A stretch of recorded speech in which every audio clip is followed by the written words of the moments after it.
Surely, Mom and Dad would want to live with me more than you, Emma, who's not even able to give them grandkids. We're moving here, so you and your husband should move out already.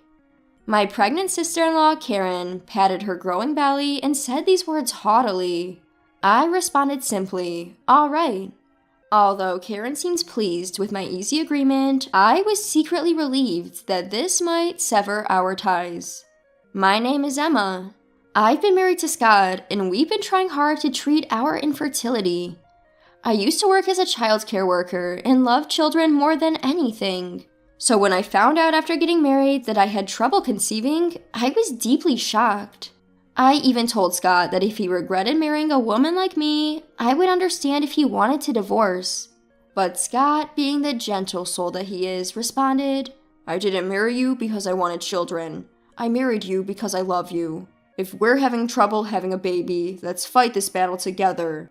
And so we agreed to start fertility treatments. I often think to myself how lucky I am to have married such an extraordinary husband. Initially, I tried to balance the treatment with my job, but it became too difficult to manage with my job shift work. I also became more sensitive during the treatment period and sometimes found myself crying at the mere sight of little children, thinking that I might never have a baby. Not wanting to burden my colleagues and remembering that Scott had once suggested that I could be a stay-at-home wife if I wanted, I decided to quit my job. So now, while going through fertility treatment, I'm a full-time housewife. Scott's younger sister Karen, who heard about our situation, has 4 children and is currently pregnant with her 5th. Just seeing a pregnant woman can sometimes be difficult for me, given our situation.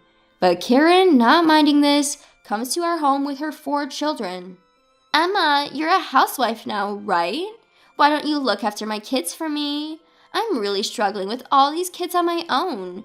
You used to be a childcare worker, right? So take care of my kids for me, will ya?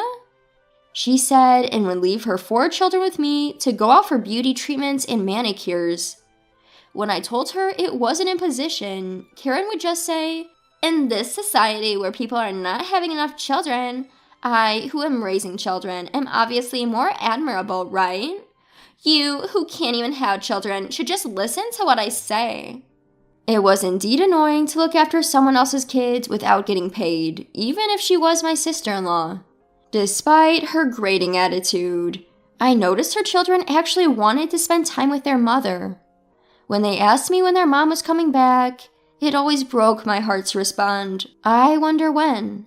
Of course I let Scott know about how Karen was leaving her children with me while she spent time on her beauty treatments. Scott, furious, confronted Karen over the phone, but Karen simply said, Emma should be happy to be around kids since she can't have any of her own. She used to be a childcare worker, so she likes kids. It's not a big deal. In response to this, Scott confronted Karen's husband, Rob, about the issue. However, Rob, agreeing with Karen's perspective, refused to help, saying, Our kids seem to like Emma, and it really helps us out. If Emma gets pregnant, we won't ask her to look after our kids anymore. I mean, we heard it might not happen, but until then, please help us out. Karen is exhausted from child rearing, and since Emma is a housewife, she should be able to help us. Scott told me that if Karen ever came over, I could send her away. However, her 4 kids would run straight to the back room without a word of greeting as soon as they set foot in our house. Karen would just say, Well then, take care of them for today, and leave her kids behind before I could even protest. One day, Karen unexpectedly came into our house. Normally, she just drops her kids off and leaves right away, so I was surprised when she asked, When are you moving to the new house? Do you have any designs or something? Scott and I were building a new duplex to live with his parents. The house is almost finished, and we were getting ready to move soon. Even knowing about my fertility issues, my in-laws have never said a single unpleasant word to me. My mother-in-law once told me, There are plenty of happy families out there without children. This was a lifesaver for me. My in-laws are getting old now, and they seem to have aches and pains all over their bodies. Before they require full-time care, we decided to live together. So, Scott decided to build a duplex. It was the first time Karen showed an interest in the duplex, and I showed her the predicted images and blueprints, somewhat intrigued. Karen hardly ever visits her parents' house, but she might be interested in the house her parents are going to live in. She asked me to confirm the number of rooms and how much sunlight it gets, so I assured her there were no issues. She also asked about the date we planned to move, and when I told her, she just said, "I see," and left, leaving her children behind. I had a bad feeling about this, but at the time, I didn't take it too seriously. Then, eventually, we decided to move into the two-family home. My in-laws moved in a few days later, and our life living with Scott and his parents began. Living together was really smooth, with no issues. Feeling blessed with such kind in-laws, one day Karen, Scott's sister, showed up out of the blue. Of course, she brought her 4 kids with her, ushered them into the new house, and without looking at her kids at all, she said to me, "Hey Emma, we need to talk."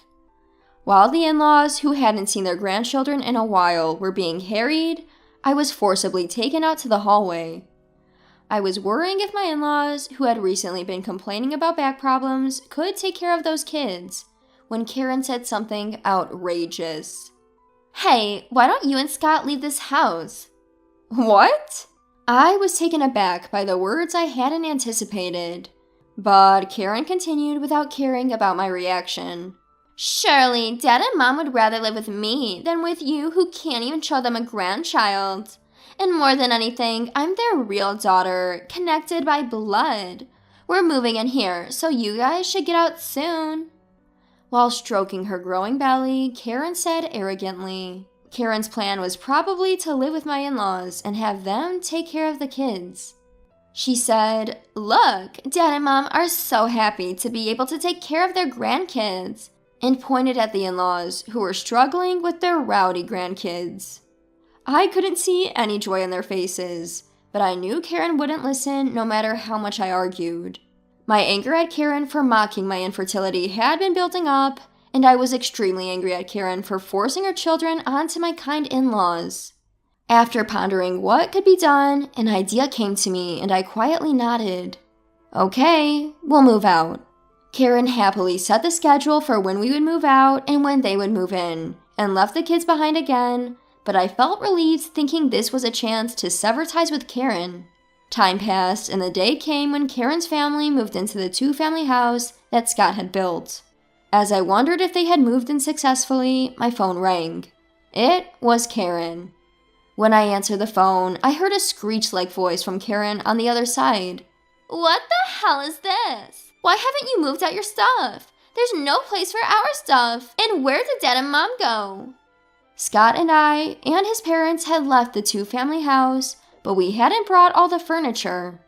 Karen was angry about this, and I responded, "The conversation was so sudden, so we only moved out for now.